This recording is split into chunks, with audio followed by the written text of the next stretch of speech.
बाटो छोड्यौँ है लाग्छ है पक्ला है अहिले बाटो छोड्यौँ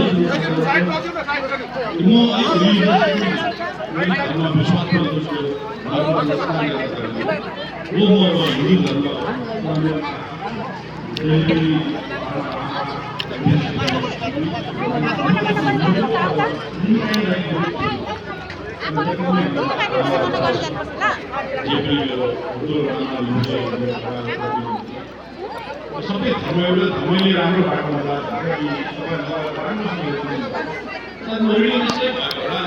जति पनि सहयोग काम गर्दै किनभने शान्ति स्थापित गर्न सक्छ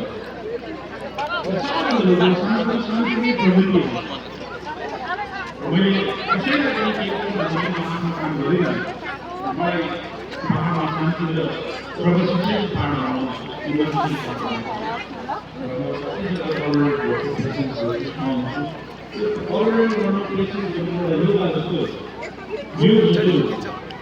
संवाद